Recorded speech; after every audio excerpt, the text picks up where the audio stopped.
Elaine, I have 2 o'clock. As far as you know, we have most of the people that'll be joining us.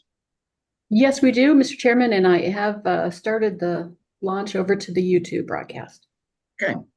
All right. Well, we will go ahead and call the meeting to order. Appreciate everybody working with us the way the holiday fell. We were trying to avoid you having to come to Topeka for today's committee meeting and then having to come back on Thursday for the full board meeting. So the reason for a little different format this month, because today's meeting is virtual only, this meeting will obviously be a little bit different. First, I would ask everyone to mute your audio, and Regents, as you have comments or questions, please unmute yourself and just give me a signal and I'll recognize you. And staff will also be monitoring the chat feature in Zoom if participants wish to use that option. Would also ask, yes. Hey, how are you doing? Okay. Okay. If everybody will go ahead and just mute your mics now. Would also ask that those of you that are asked to be recognized to speak, please state your name and title so that you can readily be identified. And we'll point out that the agenda materials we're referencing today are posted to the Board of Regents website under the Fiscal Affairs and Audit Committee page. From the kansasregents.org website, just navigate to About, then to Councils and Committees, then to Board, Fiscal Affairs, and Audit Standing Committee. And that's where you'll be able to find the agenda and supporting materials. So with that, we will go ahead and start down the agenda. First of all, old business. We have the minutes from the May 15th, 2024 committee meeting. I would entertain any conversation related to the minutes from last month's meeting. If not, a motion to approve. I would make a motion to approve. We have a motion from Regent Dicus. Have a second? Benson, I would second it. Okay, second by Regent Parasker. Any further discussion? Not. All those in favor say aye. Aye. Any opposed? All right, the minutes are approved. Next item, follow up on issues raised during the June 4th conference call. Any issues that we need to follow up on, Elaine? Mr. Chairman, we did have an item from the agenda call related to the KU Med Center Wesco renovation. The scale of that project was larger than it had been. So KU Med Center provided additional information on that scope and why the cost grew. And with that was provided to you back on June 7th. Okay. Very good. We appreciate that follow-up information. Any other questions or follow-up information related to our agenda call? All right, hearing none, we will move into new business. First of all, under new business, item A, receive an update from Dodge City Community College on their fiscal year 2023 audit. We welcome President Nolte, his CFO, comptroller, and financial aid director.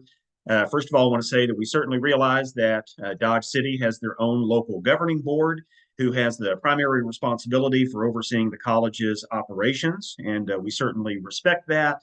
The Board of Regents does have responsibility for coordinating with the public institutions of higher education and overseeing state aid to the colleges, and just want to make sure that we're meeting that responsibility and make sure at the state level that we have the opportunity to hear directly from Dodge City Community College on how you're doing with an action plan in response to the auditor's report issued earlier this year and the expected timeline for when the college will be able to have an accounting system that operates with what we believe must have been quite a few manual interventions. So with that, President Nolte and your team, welcome, and I'll turn it over to you. Thank you, Chair Benson. I have the response for Dodge City Community College, and thank you for asking the question, but I'll go ahead and give us our response to this, and then we'll go from there. Good afternoon. I'd like to thank you for the opportunity to address the Fiscal Affairs and Audit Standing Committee of the Kansas Board of Regents regarding the recent audit findings at the college. In addition, the college relationship with Department of Education in regards to the timely submission of the financial audits and the corrections which have been made. The college changed financial systems which caused major issues and required that we had 3 audits being done in 14 months. With our system issues and the situation we were faced, we were aware that we were going to have findings. Our board is also very aware of the situation and it's been highly involved. Matter of fact, I think on Thursday, we're going to have our meeting with our finance committee, which is our 3 board members. In February of 2022, the college started to address the issues head on. We formalized a plan to resolve all issues and have continued to work towards correcting those issues, which will cause some audit findings. As the case is for the system change, the corrections take time. We are addressing the issues as promptly and as possible while communicating with the Department of Education through time. As with major challenge, there has been setbacks with our turnover of some very critical people who those positions we're implementing, and we've made those changes.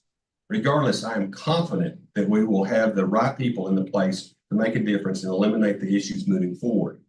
Our board is highly invested with the college staff, correcting all the issues which have been identified.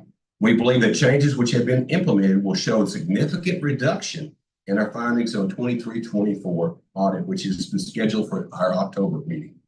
Additionally, we will be submitting our past 2 audits on time with all parties and would expect to be cleared by the Department of Education in respect as they will know if the corrections have been implemented. Through these challenges, we have not experienced a cash flow issue because of the heightened cash flow monitoring implemented by the Department of Education. Our board is elected, as you said, by the people of Ford County, is actively monitoring these issues and ensures corrections are made in performing the statutory duty to ensure the college's finances are strong and in compliance with all parties. Thank you for allowing us this time to visit, and that's what I have, sir, for our response. So we're working very, very hard. We've gone through some things, but things are going well. Okay, thank you, President Nolte. Questions from regents?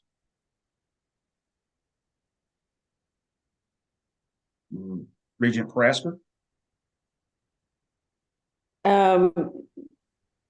Regent Benson, I want to understand from a KBO perspective. I know we are not, fiduciary responsible for Dodge City's financials at this point. Is what exactly, being a new regent, I wanted to understand what are we trying to find and analyze by this report. Sure, and I will defer because I asked the same question to Elaine when I was a new regent, and I think she sums it up pretty well. So Elaine, would you mind just for really the group's benefit on what exactly our role is as it relates to situations like this involving the community colleges? Certainly. So we're not here today to do any particular fact finding. This is more just an open communication line from one of the coordinated institutions directly to the Fiscal Affairs and Standing Audit Committee. There is clearly a local governing board, so they are the ones in charge of sorting these things out with their local college. But from a statewide point of view, the regions do have some responsibilities for administering some of the federal funds. And of course, our responsibility is to administer the state's financial aid programs. And so it's important to us to understand how the colleges are operating and how well they're doing with their finances. And wanted also to highlight that there is a need for a direct line of communication so that the folks who are directly involved at the campus level in financial aid and finance are communicating directly with you. So it's not trying finance people at the board office trying to interpret what's happened and then advising you as to what we suspect happened. So we wanted to open up that direct line. Thank you. Elaine. President Nolte, I guess I would just ask you and your team, what can you give us some example of things that you have changed to ensure that things like this don't happen in the future? We've done a lot. My gosh, matter of fact, I have I'm pretty excited. My favorite person in the world is going to be our new financial aid director, which is Chris Hazelhorst. I've known her for 9 years now, and I've talked her into it. She used to do financial aid, and she is very, very good at this program. And we've got 2 people working with her that are very good. And actually, interestingly enough, we've kind of changed some directions and some things, and she's going to answer directly to our CFO. And I think that's very important. You know, some schools, and I'm sure y'all know a little bit about community colleges, but some schools, they answer to student services. Poor Jay, I gave him food services to monitor, but actually Jeff is going to be doing along with Erica, our assistant CFO, is going to be working with Chris to do financial aid. I just think it's more important because a lot of financial aid deals with, programs and things like that, and it's very regimented. As we all know, financial aid is, with FAFSA and all these things that are going on, it's real important for them to be communicating quite well. So thank you, Chairman, for asking that question. Certainly.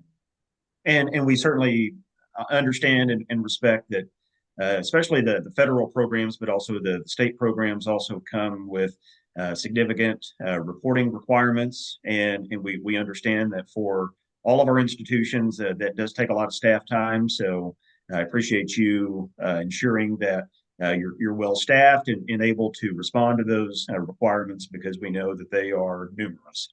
The only other question I would have, do you have a feel for a timeline as to when you'll be able to do periodic reconciliations?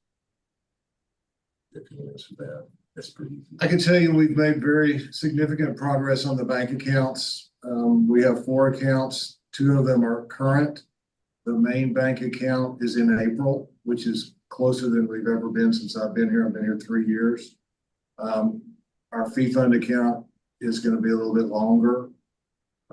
We are working diligently, and I think the changes we've made in financial aid will help us with reconciling. I can't stress, we have had a lot of help from Cali College, from Hutch, helping us with practices. We've had Zoom calls where they have shown us how they do it. So we're more enabled to do the things we need to do.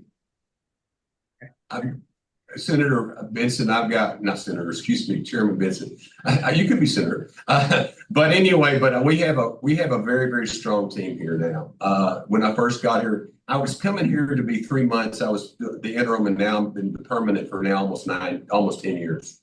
And I was president of 2 schools in Texas before that. And so my thing is I feel really confident, and we've got a very, very capable and a very senior team. That's the fun part about these people. This is not their first job, so they've been here before and they know what they're doing. Very good. Regent Dicus, you have a question?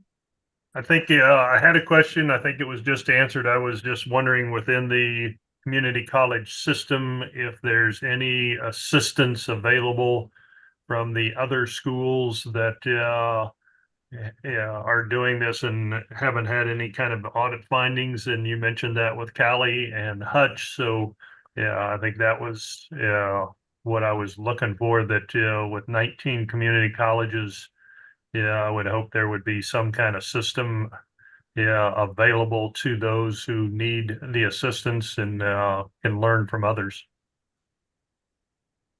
Thank you. Regent Dicus, I would also point out, and also for the benefit of if there's a new financial aid director at Dodge City, of course, there's CASFA, the Kansas Association of Student Financial Aid Directors.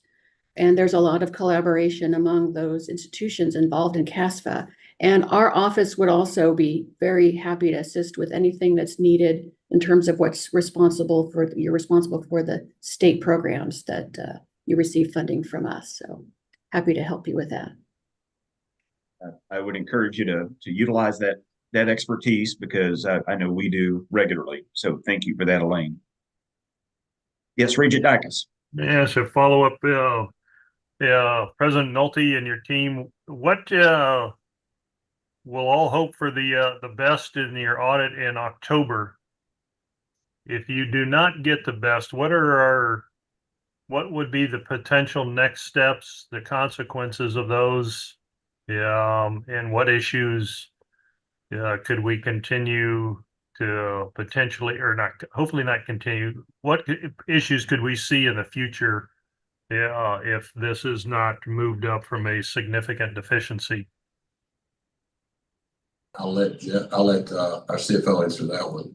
I don't anticipate that happening. We've made a ton of progress to be where we are in our bank reconciliations, to have a roadmap to get AR and financial aid reconciled. The description we've used is we know that there's lots of puzzle pieces, but we didn't know how to put them together, and we do now. And we have the people in place that it's going to happen. So. Jeff worked for me I was at Blinn, which was, I was president of Blinn for 5 years, which is next to Texas A&M. And we had 27,000 and he was our CFO there. What was assistant, whatever. And so anyway, he knows what he's doing. So that's why I'm excited about that. Jay also knows what he's doing. Jay came from also from Texas. So I feel very confident that we have some very competent people working here now. Is there any other concerns you all have found internally that your board or we should be aware of? Not that I'm aware of. Thank you for asking that, but not that I'm aware of. We have a very, very good, strong board chairman, Gary Harshberger, and his father was an educator, and he is an engineer, but he also does a lot of other things. But he's our board chair, and then I think we have a very, very strong board here now, and I'm really very proud of our board. And I communicate with him almost daily, sometimes hourly, but he knows pretty much what's going on at all times. Regent Winter. Oh, sorry, I didn't mean to interrupt you. Go ahead. Oh, no, Chairman. You just kind of have to have that kind of communication, especially with your board. And I'm proud to say that we have a really good board that we can communicate with. I believe Regent Winter had a question. Yeah, good afternoon, President Nolte and others. I don't want to minimize the challenges that bring us here, that is the audit issues. But knowing that the audit issues are, of course, important, sometimes they tend to camouflage other bigger challenges. What would you say are the top 2 or 3 other challenges that face Dodge City Community College here now and in the next few years? I'm thinking big picture. I'm thinking enrollment, for example, the cooperation among other institutions. What do you see to be those challenges that are there in front of us right now? Great question, sir. Very good question. I mean, I came into a situation here, and basically we've had to do a lot of things to kind of do, I hate to use the word cleanup, but we've done a lot of cleanup over the years. And there was lots going on here that probably wasn't right. When I first got here, I don't know if y'all know Miss Hampton. She talked me into staying. I was going to do 3 months in leave, and she talked me into staying and helping work some of the systems out. But as far as broad, I see some of the issues that we have that were a problem here were finances, and we're working through that. And and I think all schools are having that. But I can honestly tell you, we're one of the schools that's growing. I mean, we have, like, this summer, we're up 19%. Our summer school is up 19%. Our fall numbers look like we're up 12%. Now that's going to vary, but we've done a lot as far as something we've done when I first got here we've done a lot as far as working for workforce. I think it's very, very important. We weren't doing a lot of workforce programs. And so I think we put in electrical, we put in electrical, we put in HVAC, our nursing program, which was almost number 34 out of 34. Now it's first in the state as far as nursing programs. How do we do that? We paid our nurses, pay our nurses well for nurse educators. So that's how that's happened. Our welding is going great. Our CDL program's going well. Our diesel program's going well. We keep adding programs, which we need to kind of slow down a little bit. I know that, but we just got through adding auto, because a lot of our students over at the high school are wanting an auto program, as well as our industrial maintenance, which Senator Moran was very instrumental in helping us with the cheese plant. So you're looking at a community that's growing and doing quite well. We work well with the school district, we work well with the city, and work well with the county. So I hope that was a lot to answer that, but I hope that answered a little. I just see there's a lot of opportunity out there for this school, and we're growing and doing well. We've got 17 sport programs, which are all doing pretty well, and so I just think it's we have 325 in housing and growing. So we've had to put people in hotels. So there you go. That's some of the things that keep me up at night. That's a high-class problem. Yeah. One other question. In the past few years ago, there was pretty active discussion, according to my understanding, about a better cooperation or affiliation with Fort Hays State and Dodge City Community College. Am I right about that? There's a program called REWA, the city and the college. In fact, I just got out of a meeting there, and we're doing social work, and we're also trying to work nursing. But it's kind of funny you mentioned that. I'll just tell you another thing that's going on. I just got a call from, a matter of fact, Dr. Linton called me a while ago, about 30 minutes ago, and we're working with Dr. Linton on our ag program. And then we're also working with him also on our education program, because the problem out here is we can't find enough qualified teachers. And so I know K-State's working on a really strong program. And then yesterday we got a call from KU. We're working with them also on medical programs and doing other things other than just nursing. So we're trying to open all the things we can. The problem is we just don't have as much money as I wish we had. Does that make sense? I understand the issue of money. Well, I just would urge all of us to look for opportunities to cooperate, to work together, to consolidate. You see, for example, Wichita State University and KU Medical starting a whole new program, a big new building in downtown Wichita that's cooperative between those two institutions. You see what Hayes is doing with the technical schools. I just think that we're smart.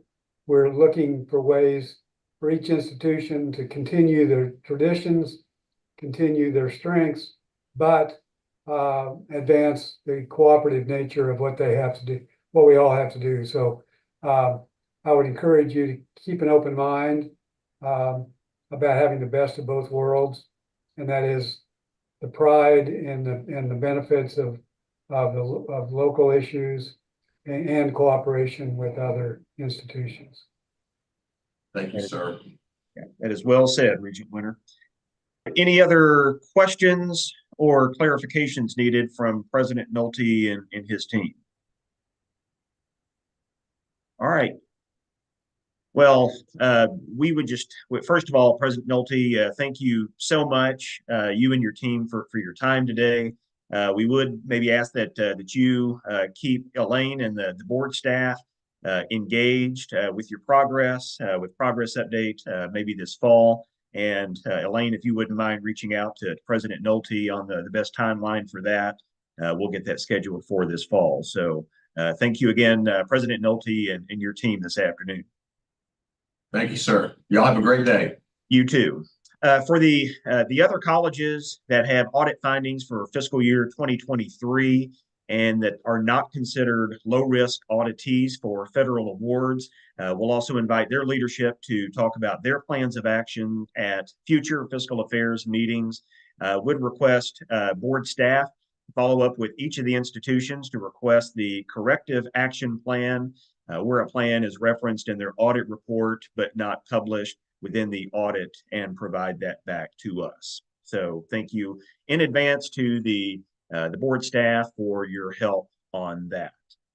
All right, moving on down the agenda, item 2B would be to review board agenda items under fiscal affairs.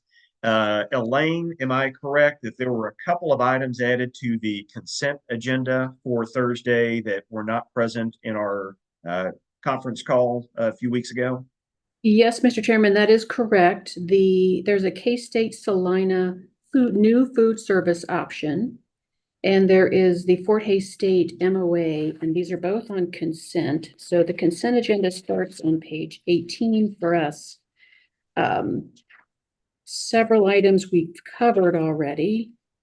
So let's get through those. I would ask for Regent feedback on page 23, where we are formulating basically a new template for including information about the university's indebtedness when they come to you for a bonding indebtedness. So we'll give you some context for where they're at with their financial ratios. So we'd love some feedback if you have any for that.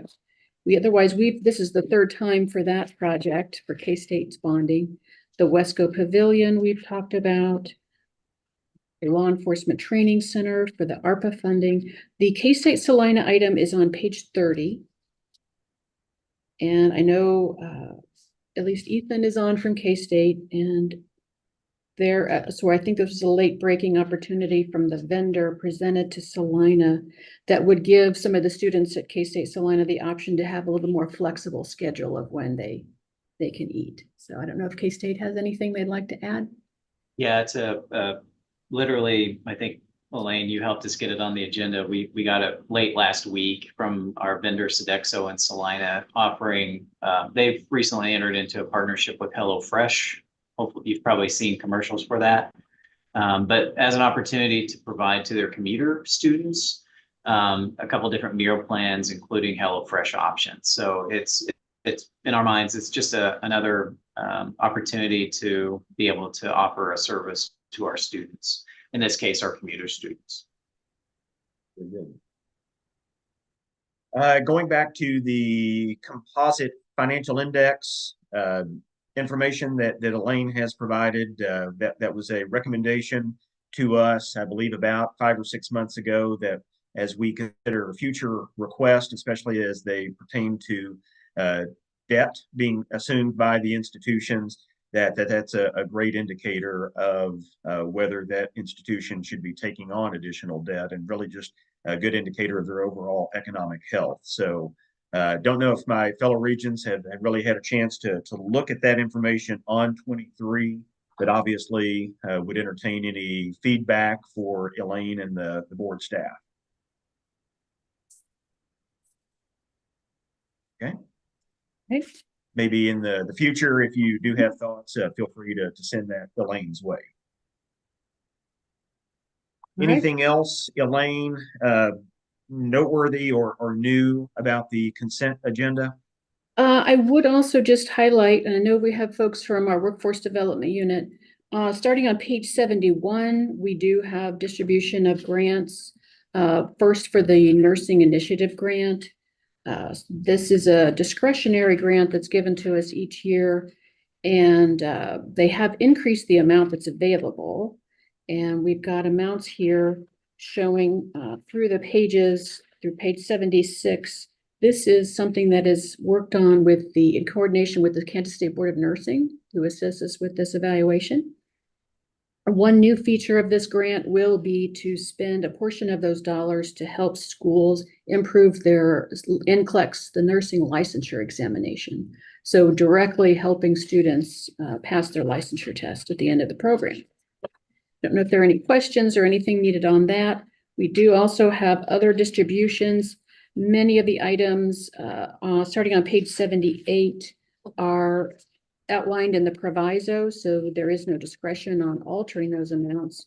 But there are items starting at the bottom of page 83 for the coordinated institutions, where we have operating grants for the technical colleges, the technology grants distribution, and the CTE capital outlay aid distribution, which is not specified in the proviso.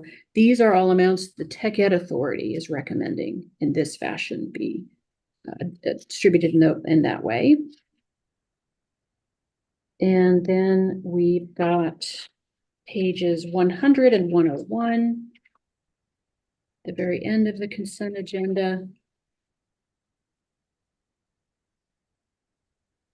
And this is referencing the new item that was added for Fort Hays State, as they were trying to figure out when best to approach this with the board and determining salary adjustments and working it out with tuition. And this is all interlinked with the budget and the tuition rates, the MOA with tuition, with faculty, and the request for adjusting salary rates there.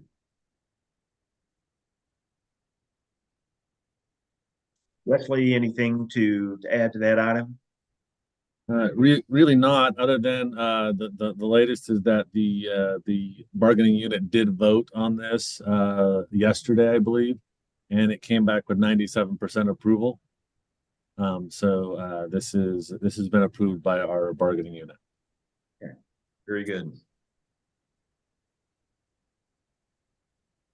All right. Any questions from regents regarding anything on the consent agenda? I know it's a pretty lengthy consent agenda this month, but a lot here before we end the fiscal year. All right. I Regent have Brasker, yes. a clarifying question. When we are looking at funds that are dedicated to certain, for example, the nursing degree, that we are asking specifically to put some funding towards getting certifications. Would that also, is that kind of what if the student does not get certified at the first attempt? What happens then? And would we work with workforce agencies who also get grant funding to be able to get some of these students job ready? And I know we are, kind of working with workforce.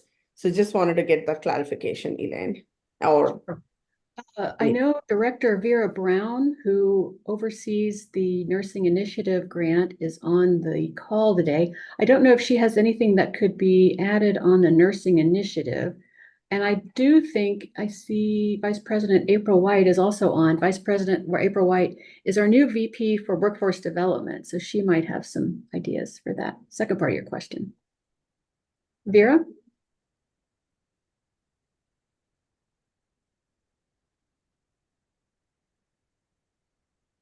I think she's trying to Hello. join. Oh, sorry. So sorry. I have a sick child, so I am here to answer questions. So this specific grant, the Nursing Initiative grant, is for programs. So we support programs working with passing scores, not just the one time, but of course, second time as well. However, the focus is on the first time passing. So the students can sit for the exam later on. However, our focus is on first time passing scores. Past that, we definitely support programs working with workforce centers, looking for local partners to place nurses. We also work with the Kansas Hospital Association, and they will be, going forward, they will be helping us develop some ways to place nurses and find the need and areas where we can support them as well. But this specific grant is for faculty, for salaries, for consumable supplies, some lab supplies, and then to support students in taking the first time NCLEX. Perfect. Thank you very much. I appreciate that. Thank you for that info. All right, anything else regarding the consent agenda? All right. Moving on to the discussion agenda for Thursday's meeting. I believe there's just one item, correct, Elaine? Mr. Chairman, we have several discussion items. The Okay. first item is the big one. That's tuition Okay. and fees. My apologies. Yes. All right. Obviously, okay, so act on state university tuition and fee proposals for fiscal year 2025. This is, as you all know, a second reading of the tuition and fee proposals that we first heard at the May meeting. Before I ask my fellow regents for thoughts and comments, Elaine, any changes that we need to be aware of? The revised proposal from Emporia State has been incorporated in the materials, and that's published on our website with the agenda, where you find the board agenda materials, and along with the summary tables have been updated. The net effect of what the campuses are requesting.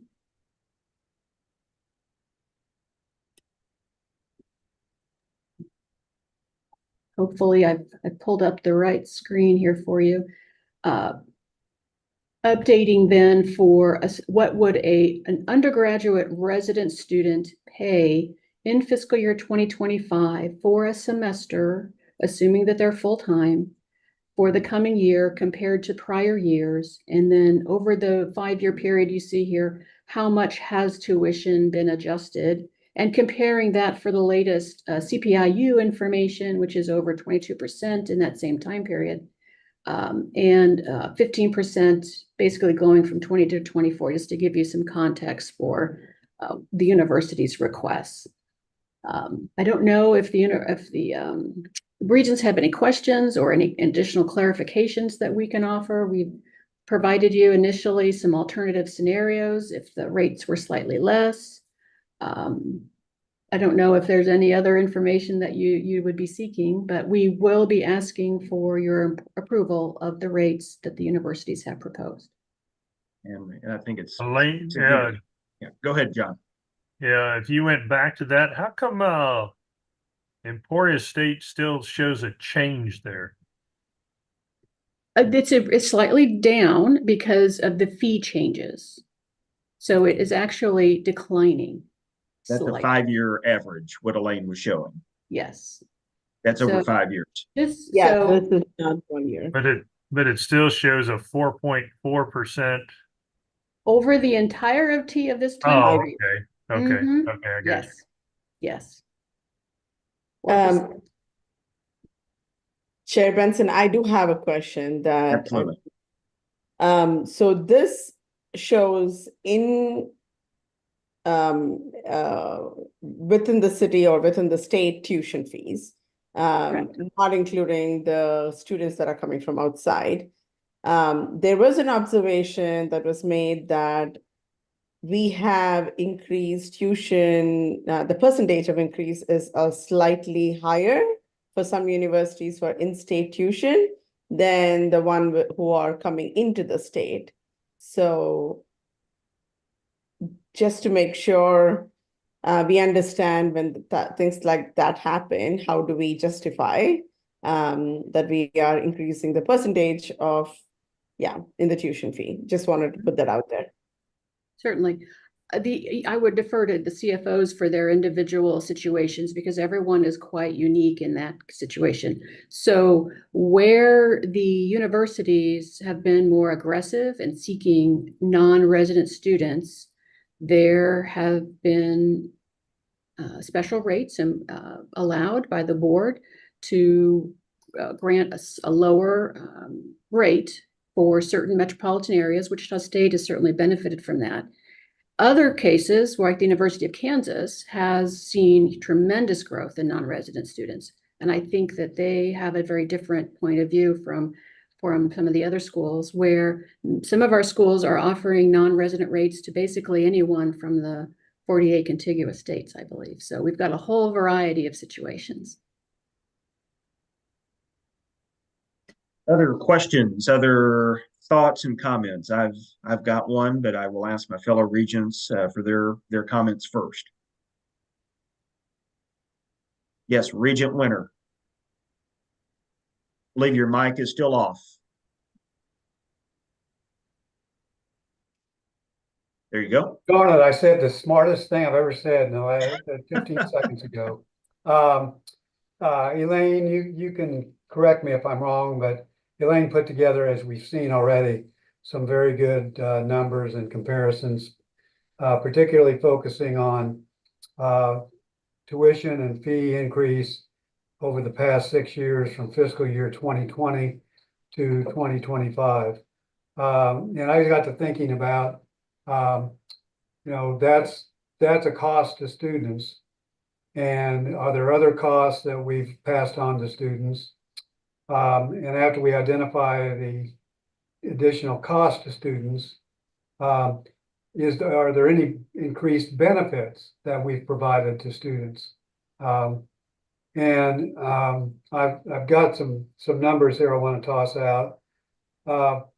Overall tuition increase versus the CPIU, inflation has been 22.3% from the 2020 to 2024. Standitis. Sorry. Excuse me.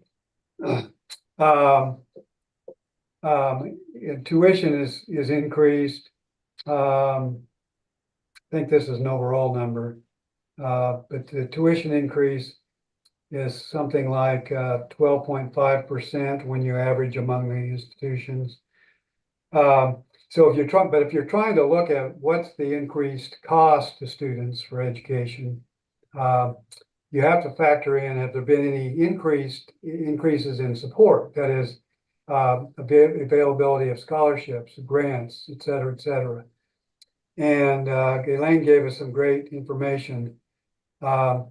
The increase in scholarship funding since 2021 is about a 300% increase. It's gone up from 24 million per year in 2021 to 96 million, threefold over the same time period. So I think when we're analyzing overall how have we done in holding the line on tuition increases, particularly compared to inflation and compared to the increase that the increased funding that we put in scholarships, especially need-based scholarships. I think if you want to talk about net student load, that's net student load, financial load. I think the Regents institutions, the governor and the legislature have done a great job in the last 5 years of holding tuition down much below inflation and very much below the threefold increase in scholarship funding. So yes, we would like to see a world where there's no increase at all in tuition, but I think when we look at how well have the universities done with the leadership of the governor, the legislature, and the regents, I think that the relatively modest tuition increases that we're looking at are very, very appropriate. We're holding the line very much against tuition versus the inflation rate. We have increased scholarship money, student aid money. So I think when you look at the comparison of our tuition with our peer institutions, we've done a marvelous job of holding the line on students. So I personally support the requests by the institutions for student and fee increases. And I think and the only other thing I would add, if you want a kind of a canary in the coal mine test, I think every one of the 6 student organizations, maybe 7 if you count the medical center, none of them had an objection to our proposed tuition increases. So the users, the buyers themselves, seem to be saying they support these modest increases in tuition.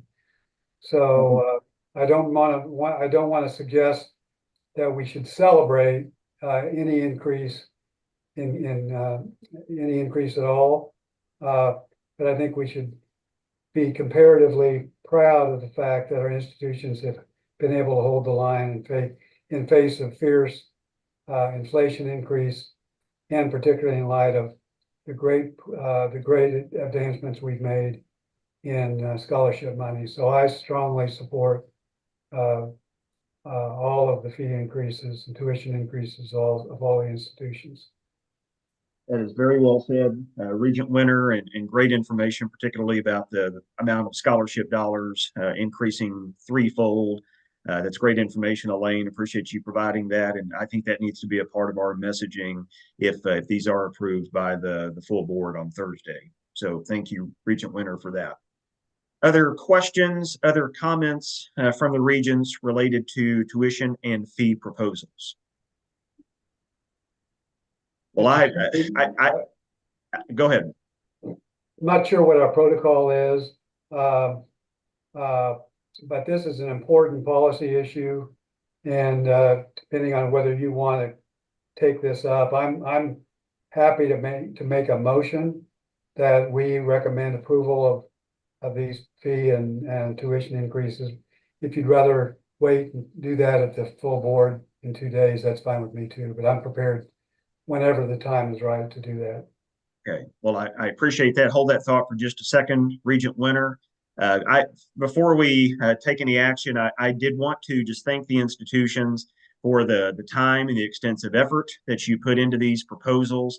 As Regent Winter stated, we're all aware of the need to keep higher education affordable, but also understand the pressure that inflationary factors are placing on every enterprise, including higher education. And to Regent Winter's point, higher ed has done better than inflation everywhere else. So we thank you for that.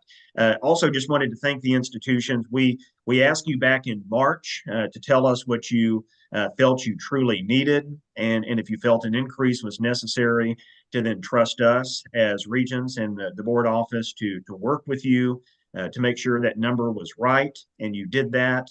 As Elaine said, we asked for additional information, different scenarios related to the effects of a lesser tuition increase, and you responded quickly with that. So thank you for that. Thank you for Elaine letting us work through you on that.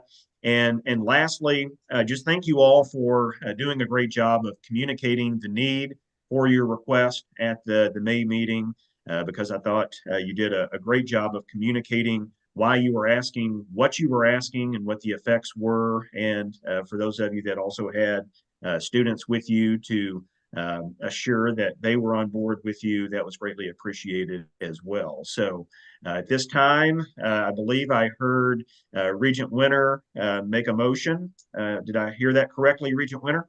You did. Okay, we have a motion from Regent Winter to recommend to the full board on Thursday adoption of the tuition fee proposals as submitted by the institutions. Do I hear a second? Chair Benson, I'm going to second that. Okay, second by Regent Parasker. Any further discussion? All those in favor say aye. Aye. Any opposed? All right, we will recommend to the full board approval at their meeting on Thursday. So know a lot of work has gone into all of this. So thank you all very much for your help. All right, moving down the agenda, receive amendments to board facilities policy. This will be a first read, and I'll turn it over to Director Bristow. Okay, thank you, Chair Benson. I believe that Elaine distributed to you a list kind of highlighting the recommended amendments that are included in more detail in the board book. Those are in the board agenda. They're on pages 103 through 110, but I can just walk us down through the highlights. I think Elaine has, this is the overview. These amendments are partly inspired by discussion and comments and consideration made by the board at the April meeting this year. They gather concerns and interest in a variety of areas related to the facilities initiative. In addition, there's a few that are simple clarifications. So not all of these 10 or 11 amendments are new items, but they are new in what they add to the language of facilities policy. They are not necessarily new items that represent changes to facilities policy. Rather, some are clarifications. And so if you'd like, I can run us down through the list. Okay. Beginning at the first item here, we have the maintenance plan that is required by facilities, the facilities initiative and the maintenance assessment used to apply to only the mission critical buildings. What this proposes is that the standard worksheet that we've developed with Gordy and our consultants in conjunction with the university teams, that we would have this filled out and presented to the board for any new project on state ground. So that whether it's a state funded project in a mission critical facility, or whether it's an auxiliary or an athletics or other facility on state ground, we would still have an understanding of what the projected maintenance and operating costs would be over the life of that building.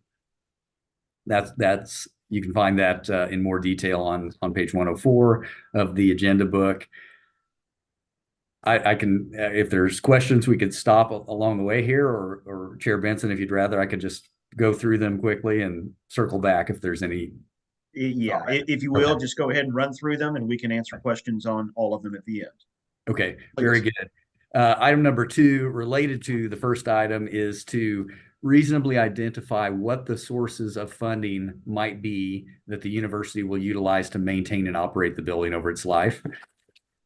Item number 3 is a simple acknowledgement from the university at the time of the request to approve the program statement of what the authorizing statute might be for procurement of design and construction. So what is the delivery method? Item number 4 is a simple addition of an acronym, SGF. We're so used to seeing and saying SGF. It's just a simple clarification to the State General Fund in that portion. Item number 5 is to clarify that the Educational Building Fund can be utilized to maintain the campus infrastructure, site utilities, street lights, campus drives that aren't revenue generating, steam, chilled water, heating and cooling, these kinds of items that connect and serve and support mission critical buildings, but aren't necessarily within the footprint of each mission critical building. So this is just elaborating and I think being a little more realistic about the needs on the campus grounds. Legislative proviso has a wider frame of utilization of these funds. Board guidance in recent years and decades has been to tailor the use of the EBF down to mission critical facilities, and this just simply acknowledges that there are some expenditures that need to be made on the campus grounds between the buildings. So that's clarification. The next item is related to written notification for federal funding requests. This is again an existing item in policy, but this suggested amendment would clarify that K-Board president and CEO would only be required to be notified for federal fund requests that result in a new building or a major addition to an existing building. The next item is related to sufficient funds for capital improvements. This used to be under the heading of private funds, and the language has been tailored to simply acknowledge that each university would document that funds that are sufficient to execute a construction project have been documented prior to signature of contract for the construction of that work. That varies depending on delivery method of when that happens, and subject to board request for that documentation. The universities could provide that at any time for those projects. The next item relates to what Elaine has already highlighted under another item. This is debt financing, which would be in addition to board policy, and it would follow the recommendation to include the metrics that have already been advanced in one issue paper today and under recommendation from KDFA. So this would acknowledge that in board policy such that future requests would follow the same suit. The next item is for the procurement process. Again, we touched on this earlier. The universities would identify at the time of the program statement, if at all possible, what the delivery method, and that's highly dependent on the funding sources and how they're approaching delivering these projects. This just simply highlights the Kansas statutes that authorize certain delivery methods. So we have state-funded projects, we have statutes that are related to non-state money, we have statutes that are related to private funds. These just itemize all of the authorizing statutes that give the universities latitude to deliver projects in different ways based on the funding sources. And then we have two additional items here to clarify. And the second to the last bullet is a change. This would acknowledge that the educational building fund revenue expenditures could count towards the maintenance assessment that the universities are required to invest each year. This is a bit of an evolution at the beginning of the policy framework development to support the new facilities initiative. The idea was generally that the educational building fund would be utilized for catch-up. What I mean by that is if the universities were on a path to increase their maintenance assessment annually to 2%, the additional funding from the educational building fund would be to handle backlog, whereas the maintenance assessment getting to 2% would ensure that additional future backlog wasn't accruing. I think over time, as we've looked at what the maintenance assessment adds to the university's load, I think there's been a balancing here of there's a lot of resources, a lot of variables for various projects. Let's make sure that the getting to 2% is the objective. And so I think what we discussed in April was counting that towards the maintenance assessment would help us reasonably get there, sustain that we're going to get there. And I think the universities all in various ways have other funding that's going to come into play in their capital planning and their potential projects that can help with the backlog. But this is I think a strategic decision that would hopefully sustain that 2% annual investment once we get up to that gradual increase to 2%. So that's there for consideration or reconsideration. And then finally is just a clarification, adding space inventory to the language under the reporting category of space utilization to be a little more accurate in our terminology there. So with that, if there's any questions, I'd be happy to elaborate. Great information, Director Bristow. Thank you. Questions for Chad?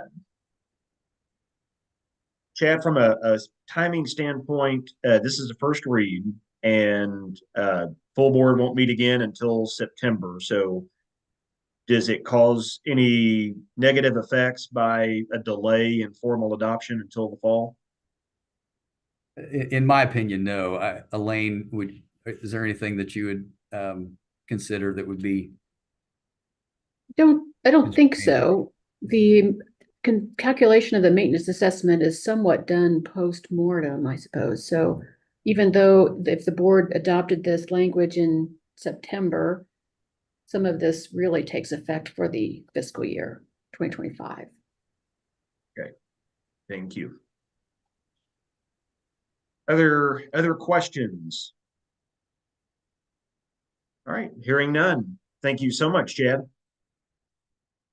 All right, moving on to item 3, and I don't know how much we need to discuss it here today, Vice President Frisbee, but act on Wichita State University's campus master plan. Is there anything that's required of fiscal affairs at this time? No, I do believe President Muma will be presenting that to the full board on Thursday. So we'll wait that presentation. And then the last item for the agenda for the full board meeting would be the potential addition of an item. And let me reshare my screen here. This is an item, a late breaking opportunity arising from some legislation that the 2024 legislature enacted. House substitute for Senate Bill 291 is all about state government, IT, and cybersecurity, and who's going to manage what, and what standard will most agencies be held to for evaluating themselves on how well they're doing on cybersecurity. And in that legislation, the state universities are specifically carved out from most of the bill. I think the central IT folks who manage IT for most of state government will readily acknowledge they are not interested in overseeing the state universities, the scale of which they're just too big. And so while the board office is part of that, the rest of state government, the state universities were set aside. And for that reason, the Council of Business Officers and the Region's IT Council came together and formed a working group to think about then what standards and framework and what policy should the board consider adopting in order to set the state universities up in a very similar fashion as the rest of state government. So we're in sync, even though we're separate. So the working group came together. They are finalizing some potential draft new board policy for you to first get a read when we meet at the very end of July. But in order to assess where the state universities are with managing their cybersecurity, the working group is recommending that you approve 1.5 million out of a 7.5 million appropriation and allow them to do a state system-wide contract.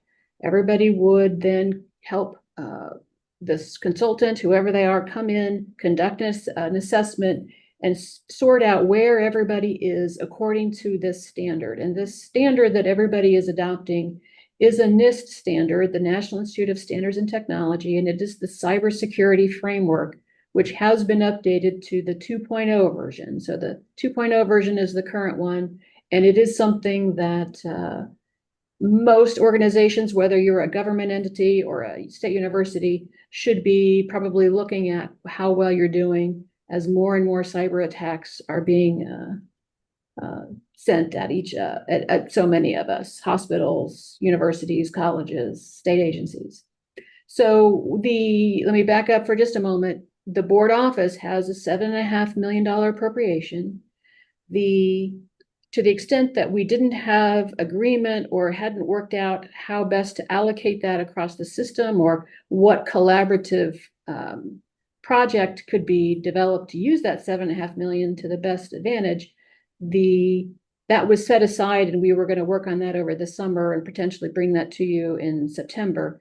This opportunity came up as a result of action with that bill, and how could we get a quick start on some efforts to get a system-wide effort to evaluate ourselves. So I know Jeff DeWitt and Ethan Erickson were heavily involved in that working group, so I'm going to turn it over to them. I don't know if there's any other detail that the board would need to consider.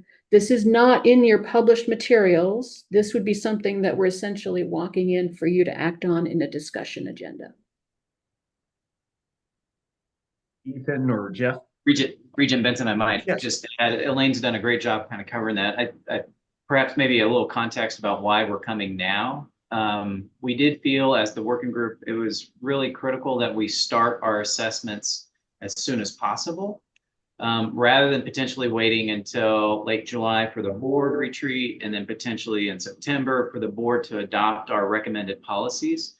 We believe we know the directions we're going to be heading. It's aligned with the state. We feel like it's best then that if we can go ahead and secure a contract for a system-wide look and consistent baseline assessment, that will position us quite well to either to work with the board on the allocation of the remaining $7.5 million, but also potential what are investments needed across our institutions that could be part of a state request to further secure our institution. So that's part of the reason why we wanted to come, and want to thank Elaine and Steve Funk in the board office for helping to kind of pull this all together at the last minute. So just give a little framing about the why we wanted to do it now rather than wait. I would also add to that, the $1.5 million is a guess. We don't know. We know from having done individual assessments what they kind of cost for large versus small. We're not sure, but that would be the upper end. Hopefully we could get it in at a smaller expense, but that would be what we think would absolutely certainly cover it. And I think you'll see in August, in July, when we bring this forward, we have an assessment, standards, all written in policy, governance, how you monitor it, and then also kind of going forward, enterprise risk management to wrap around it so that it is managed as a risk basis of the university. So I think we have a really comprehensive package we're going to be taking to you that I hope would lead the state and set the example for the state of how they may want to do this as well. So we approach this going, we don't want to just check the box. We want to set the standard and lead it. And I think you'll hopefully see that when we take it forward in July. We have, again, all those things have been written up, but to start, you really need to know where you are. And that's not an easy thing to do if you've never done one of these before. So it does take some significant monitoring and effort of analyzing your systems, your firewalls, your policies, what you have documented, what you don't. And so that's the reason for the request. And the money's available there. It'd be system wide. And we would look at the results of that would, as Ethan said, probably define our request to the state for more joint funding to get together and do things where we can collaboratively to protect our institutions from the bad actors of cyber threats, et cetera. Certainly. Thank you, Jeff and Ethan. So just for clarification, the $1.5 million would be to perform an assessment of the 6 state universities, correct? Okay. Yes. All right. Thank you for that information. And questions or thoughts? So Elaine, I understand it's a potential agenda add for Thursday. Are we deciding that it goes on discussion agenda, or is that, Yes. are we waiting on anything else? Just waiting on this I committee? would be asking for the committee's endorsement. I would include a motion in your committee report to the full board to make that motion to add this into the discussion agenda. Okay, very good. Do I hear a motion to recommend adding this item to Thursday afternoon's discussion agenda? I would make a motion. Okay, have Second, a motion by Ian. Regent Dicus, second by Regent Parasker. Any further discussion? All those in favor say aye. Aye. Aye. Any opposed? All right, the item is added. Thank you, Elaine, Ethan, and Jeff. It sounds exciting, and as Jeff said, maybe we can set the standard. So appreciate all your work on that. Any progress, Director Bristow, on State University Deferred Maintenance Initiative? Yes, Chair Benson, I don't know if Elaine, I don't know if you have that file or if you want me to. If you would like to share that.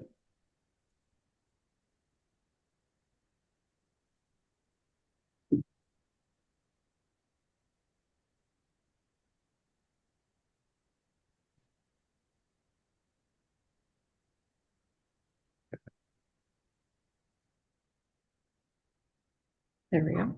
Okay, can everyone see that? Yes. Okay. Again, just a bullet point list of some progress updates to highlight for the facilities initiative. We have recently utilized some configuration of our Gordian facilities database. The KBOR database is hosted by a company called Gordian. All the university staff work with them over the course of each year to make sure that their building inventory is up to date. We have recently worked with university staff and risk management and Gordian as well as risk management consultants to develop data fields that support the property insurance program. So that reconciles a lot of various spreadsheets that everybody have been trading back and forth at various intervals, and streamlines that information so there's one source for that. There's still some work to be done to populate all the fields that the insurance industry utilizes, but we're a good distance into that, and so see a lot of benefits from consolidating those data sets. We also recently have seen the launch of a online space inventory data collection. And thanks to KBOR Data Research and Planning and IT, we now have that in commensurate to other data collections that the universities provide to the board office every year. Again, this eliminates trading spreadsheets and all of the cumbersome and inconsistency that can come from those processes. So we're really proud of the work that they've done, and we'll see the benefit of that as early as this fall when we export that information to start to build the university facilities report that the board will review in December.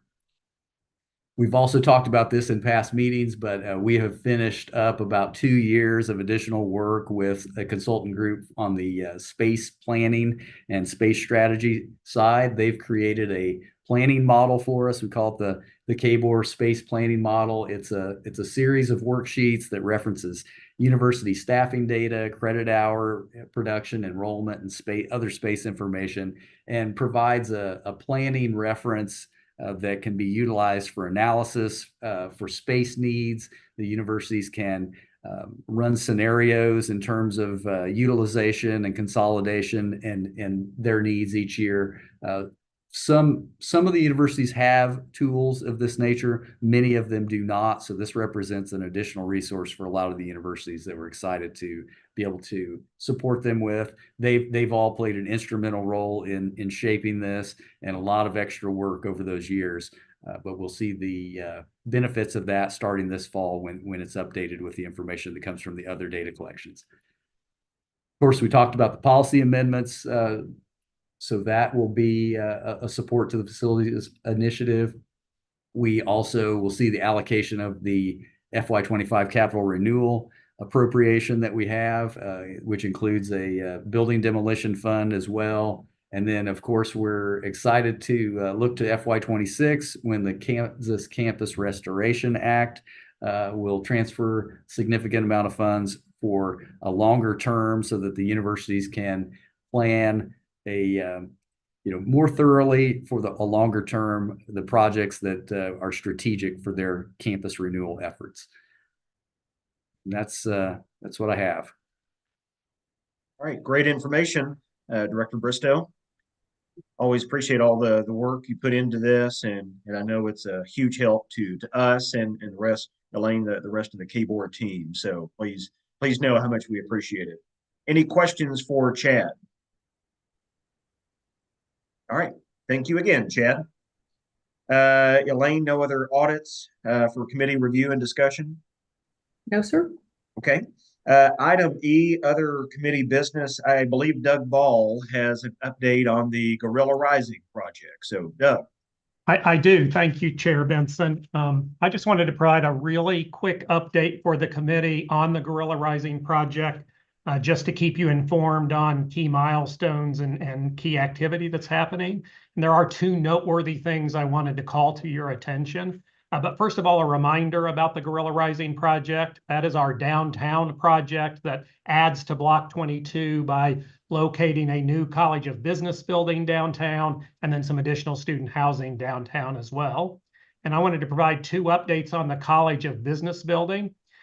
First of all, the first involves the location for the College of Business. While we explored multiple site locations for that College of Business building, the approved program statement that was approved some time ago highlights a location that was just north of the current Block 22 facility. We ran into some obstacles with that site, some insurmountable obstacles with that site.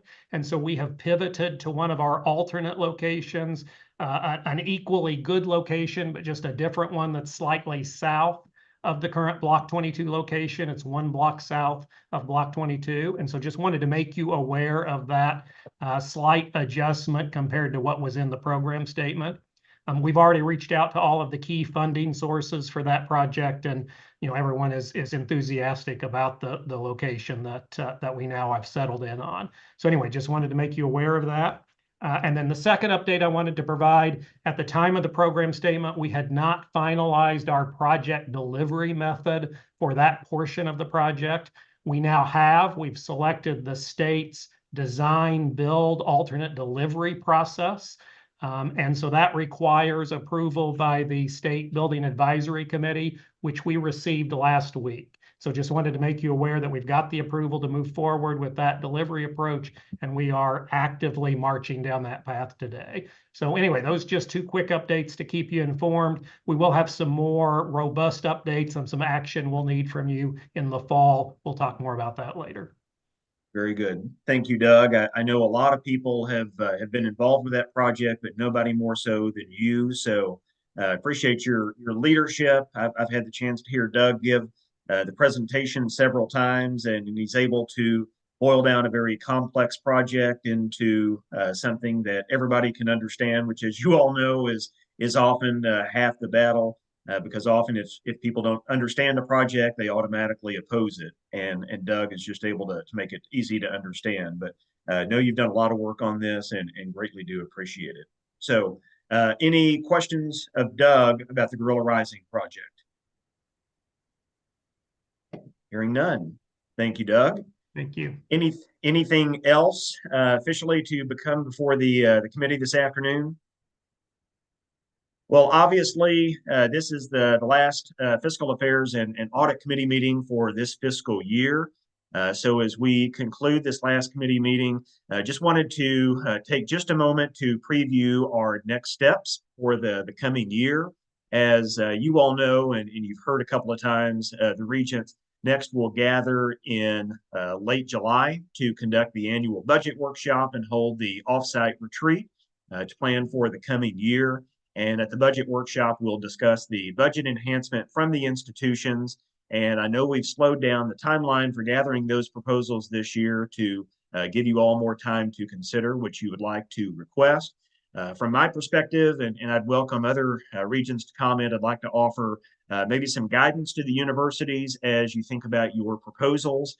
Some order and cohesion to what the universities propose will go a long way and to having a meaningful discussion at the on-site retreat, and will go a long way to get the best result for a unified request to be adopted in September. I want to point out that our system has had great success, especially over the last few years, in advocating for additional student financial aid, but we're still lagging the region and neighboring states. So it seems clear that additional assistance is needed to advance the family pillar of our strategic plan and improve the college going rate of Kansans. Secondly, as you've also heard just a moment ago, protecting our IT infrastructure is vital to keeping our campuses functioning. So a request for additional state investment for cybersecurity seems to make sense, particularly as we consider a new board policy on IT governance of the universities. Third, our recent tuition discussions, as we've had this afternoon, have highlighted to us that keeping up with inflation at our campuses will be key to minimizing future tuition rate increases. So I think some consideration, as was requested last year, for addressing a portion of inflationary impacts should also be considered. And lastly, we know each university will want to present your campus specific items that support your unique mission and strengths. I would suggest that we limit those to 1, maybe 2 items this year, wherever we can coordinate across the system on those requests, working through Vice President Frisbee, President Flanders, and their team. That's obviously of great benefit to us as regents and for the governor and the legislature. That will let us consolidate our advocacy and focus everyone's attention on the areas that we can best leverage the state's investment for our system in support of our strategic plan goals. So look forward to working with you all on that. Appreciate all that you all do. I know summer doesn't mean a whole lot to the folks in the finance department because it just means that one fiscal year ends and another begins. But please know that all of us as regents, everybody at the board office appreciates all that you all do to keep our campuses functioning so that we can serve the students and families of Kansas, and look forward to working with you at the offsite retreat to get ready for next fiscal year.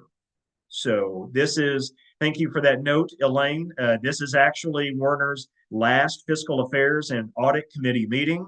So Werner, we're jealous of you, but we just want you to know how much we appreciate all you've done for Wichita State, the campus there, and also the system in general. And obviously, we wish you best on a very well-deserved retirement.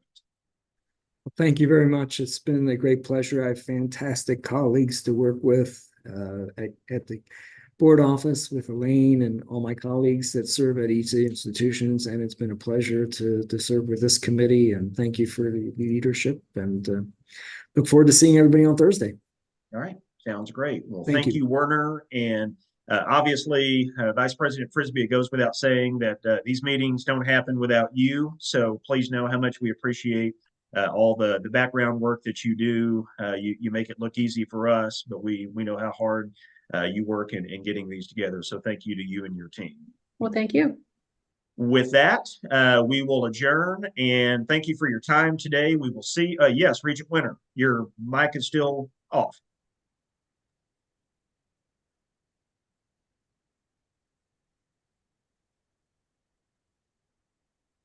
Still off. There we go. There you go. Sir, you did a great job of congratulating and thanking everybody for this past year.